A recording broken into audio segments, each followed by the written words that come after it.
আরব আজম সব মিলিয়ে একজন মাত্র গাউস থাকে। সিরিয়ায় শামে 40 জন আবদাল থাকে, ইয়ামানে থাকেন, আরো বিভিন্ন জায়গায় থাকেন। কিন্তু গাউস যেই পদমর্যাদা, এটা একজন ব্যক্তি লাভ করেন। একই টাইমে একাধিক ব্যক্তি গাউস হতে পারেন না। কুতুব একাধিক থাকতে পারে, আবদাল, আখিয়া, নুজাবা তারা একাধিক থাকতে পারে এবং একাধিক থাকেন। বাস্তবে 356 জন আল্লাহর ওলি এই পৃথিবীকে আধ্যাত্মিক ভাবে নিয়ন্ত্রণ করে থাকেন, যেটা মিশকাত শরীফের হাসিয়ার মাঝে হাদিস এসেছে এবং এই হাদিস বর্ণনা করেছেন ইবনু আসাকির। হাফেজ ইবনু আসাকির তার বিখ্যাত গ্রন্থ তারিখ দিমাশকের মাঝে, সেখান থেকে মিশকাত শরীফের হাসিয়ার মাঝে হাদিস নকল করা হয়েছে। একই সাথে পৃথিবীতে 356 জন আল্লাহর ওলি থাকেন। সেই 356 জনের সর্বোচ্চ যিনি, তার নাম হচ্ছে, তার উপাধি, পদবী, নাম না পদবী হচ্ছে গাউস। এই গাউসের যিনি দায়িত্ব পালন করেছেন কয় বছর? 50 বছর। সর্বোচ্চ পদে কিন্তু এত বছর সাধারণত দায়িত্ব পালন করা হয় না। একজন মানুষ, আপনি যদি কলেজে চাকরি করেন, প্রভাষক, সহকারী অধ্যাপক, আপনি অধ্যাপক হইতে হইতে দেখা যাবে একেবারে লাইফের শেষ দিকে 3 বছর আপনি অধ্যাপক, প্রিন্সিপাল হয়ে গেছে, তারপরে অধ্যাপক হইতে পারেন। এরকম আছে না নাই? আছে। কারণ সর্বোচ্চ পদ এটা যখন তখন লাভ করা যায় না। গাউসের যে পদ, এটা হলো একবার সর্বোচ্চ পদ। এই পদ এত দীর্ঘ সময় ধরে খুব কম ব্যক্তির পক্ষেই সম্ভব হয়েছে এই পদে থাকা। এই পদ এত দীর্ঘ সময় ধরে যিনি ছিলেন, তিনি হচ্ছেন আল গাউস ডাক্তার বদিউজ্জামান রহমাতুল্লাহ আলাইহি। আমাদের জন্য সৌভাগ্য, তিনি এই বাংলাদেশের সন্তান, নোয়াখালীর কীর্তি সন্তান। তার বারবার পদচারণা এখানে হয়েছে। আপনারা জানেন সোনাকান্দা এখান থেকে কাছে।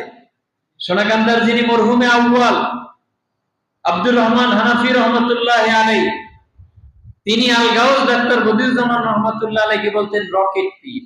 কি বলতেন? রকেট পীর। কারণ রকেট ওই সময় ছিল দ্রুতগামী। আল গাউস ডাক্তার বদিউজ্জামান রহমতুল্লাহ আলাইহির মজলিসে যে একবার বসে, তার লতিফা চালু হয়ে যায়। অন্যান্য দরবারে বছরের পর বছর জিকির করতে হয়, তারপরেও লতিফা চালু হয় না। আমার যিনি শায়েখ, তার যিনি শায়েখ অর্থাৎ আমার দাদা হুজুর কমরউদ্দিন রহমতুল্লাহ আলাইহি, উনি দাদা হুজুরকে পাওয়ার জন্য অনেক মোরাকাবা করছেন। দাদা হুজুর বলতে উনি এরকম একটা লাইন খুঁজতেছিলেন আল্লাহ আল্লাহ রাসূলকে পাওয়ার জন্য। এখন উনি খুঁজে খুঁজে পাচ্ছেন না। শেষ পর্যন্ত উনি সন্ধান পাইছেন, কিন্তু উনি দেখা করতে পারছেন না, ওনার সময়ের সাথে মিলে না। উনি ছিলেন পোস্ট মাস্টার জেনারেল, সরকারি বড় মাপের অফিসার। পোস্ট অফিসের একেবারে হেড অফিস, যেটা আপনার গুলিস্তানে বাইতুল মোকাররমের পাশে, ওইখানে উনি ছিলেন পোস্ট মাস্টার জেনারেল, একেবারে বড় পোস্টে। ওনার সময়ের সাথে উনি মিল করতে পারছেন না। উনি অনেক চেষ্টা করছেন। শেষ পর্যন্ত একবার কুমিল্লাতে এসে হুজুরের সাথে দেখা হয়েছে ঝাউতলায়। ওখানে এসে দেখা হওয়ার পরে বলতেছেন, হুজুর আপনি আমাকে কবুল করেন, আমি আপনাকে খুঁজে পাই না। তখন দাদা হুজুর ওনার মাথায় এভাবে টোকা দিচ্ছেন, কয়েকবার টোকা দিয়ে বলছে, এরিও আরে হাইগা। কি বলছেন? এরিও আরে হাইগা, নোয়াখালীর ভাষায়। এইটুকু বলেছেন শুধু, এর মাঝে ওনার পুরো শরীরে জিকির চালু হয়ে গেছে। আমার আরেকজন ওস্তাদ, উনি শরীয়তের ওস্তাদ। শরীয়তের ওস্তাদ বলতে উনি, আমার বাড়ি বরগুনা, উনি বরগুনা আলিয়ার এমএসসি স্যার। উনি 1981 সালে ঢাকা ইউনিভার্সিটি থেকে ম্যাথমেটিক্সে ফার্স্ট ক্লাস ফার্স্ট হয়েছেন। তো বরগুনা আলিয়ার উনি এমএসসি টিচার। উনি বলছেন, ওনার থেকে আমি সরাসরি শুনছি, যে এই দাদা হুজুর আপনার খুলনা যেতেন, ওনার বাড়ি হচ্ছে খুলনায়। তখন উনি ক্লাস 9-এর ছাত্র। তো ওনার মা দাদা হুজুরকে বাবা ডাকতেন, তো ওই হিসেবে ওনার নানা, উনি নানা ডাকতেন। ওনাদের বাড়িতে যাইতেন তরিকতের কাজের জন্য। তো ওই সময় নানা নাতিকে মাঝে মাঝে ধরতেন, কিছুই বলতেন না, হাত ধরতেন। তো উনি বলছেন যে ওই হাত ধরার মাঝে আমি জিকিরের যে তাসির এটা অনুভব করতাম। আল্লাহর ওলিদের যে তাওয়াজ্জু। এখন উনি যদি অন্যান্য 8 জন 10 জনের মতো হইতেন, তাহলে ওনাকে কি রকেট পীর নাম দিত? ওনাকে রকেট পীর নাম দিছেন। এবং ওই সময় ছিল ফুরফুরা আলা হযরত আবু বকর সিদ্দিকী ফুরফুরাবি রহমাতুল্লাহ আলাইহি। উনি ব্যাপকভাবে এই উপমহাদেশে খেদমত আঞ্জাম দিয়েছেন। ওনার খলিফা সারসিনার হুজুর, ওনার খলিফা সোনাকান্দার হুজুর, তারপরে এরকম সতুরার হুজুর, এরকম কুমিল্লার দারুল আমানের পিসা হুজুর, এরকম বিভিন্ন অনেক খলিফা বাংলাদেশের মধ্যে, এরপরে কলকাতায় আরো বিভিন্ন জায়গায় ওনার শত শত খলিফা, 1200 জনকে উনি খেলাফত দিচ্ছেন। ওনার খলিফা রুহুল আমিন বশিরহাটি রহমতুল্লাহ আলাইহি, জগৎ বিখ্যাত আলেম। এরকম বড় বড় আলেমের উনি পীর মুর্শিদ। উনি একবার যাচ্ছিলেন মাহফিলে যাওয়ার পথে দেখতেছেন যে নোয়াখালী এখানে একটা নূর একেবারে আকাশ পর্যন্ত তারও উপরে চলে গেছে। উনি নিজে প্রোগ্রামে দেরি করে গেছেন, উনি চলে গেছেন ওই নূর যেখানে দেখছেন ওই জায়গা অনুযায়ী। চলে গিয়ে ডাক্তার বদিউজ্জামান রহমতুল্লাহের সাথে উনি দেখা করছেন। দেখা করে তারপরে বলছেন, অমুক জায়গায় আমার মাহফিল আছে, তুমি যাবাই। দাদাজুরের বয়স তখন অল্প, মানে ওনার হিসেবে উনি তো অনেক বিরাট মাপের। এই পশ্চিমবঙ্গ পূর্ববঙ্গ সবাই ওনাকে চিনি না। আলা হযরত আবু বকর সিদ্দিকী ফুরফুরাবি,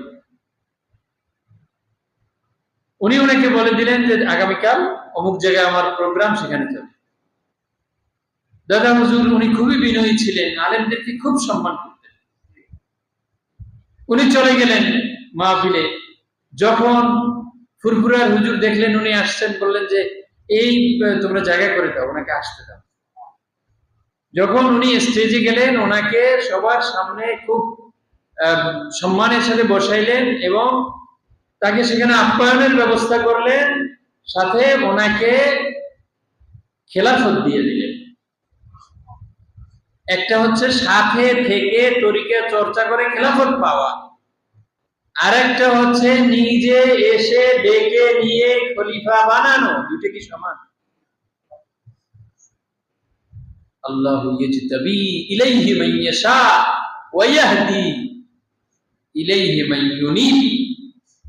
আল্লাহ যাকে চান তাকে টেনে নেন, আর যে আল্লাহর দিকে মনোনিবেশ করে তাকে আল্লাহ হেদায়েত দেন। দুটো কি সমান? দুই সিস্টেমই আছে। রব্বুল আলামিনের দরবারেও দুইটা সিস্টেমই আছে। ইয়াজতাবি জাযবুন, জাযবা, আল্লাহ টেনে নেন, আকর্ষণ করে। যখন এই বিশেষ শক্তি কাজ করে, তখন এই দুনিয়াবি পাশবিক শক্তি সব পলায়ন করে। আল্লাহ ছাড়া আর কিচ্ছু ভালো লাগে না। আল্লাহকে ভালো লাগে, আল্লাহ রাসূলকে ভালো লাগে, দ্বীন ভালো লাগে, ইসলাম ভালো লাগে, কোরআন ভালো লাগে, আমল ভালো লাগে, ইবাদত ভালো লাগে, আখলাক ভালো লাগে। আর যখন শয়তান ভর করে, শয়তান কালবের মাঝে নেতৃত্ব দেয়, তখন ইসলাম ভালো লাগে না, ঈমান ভালো লাগে না, নামাজ ভালো লাগে না, আযান খারাপ লাগে, সবকিছু খারাপ। সম্মানিত উপস্থিতি, এই জন্যে আল গাউস ডাক্তার বদিউজ্জামান রহমতুল্লাহ আলাইহি তার পদচারণায় এই জমিন ধন্য হয়েছে, যে কারণে এই জমিন অন্য 8-10টা জমিনের মতো না।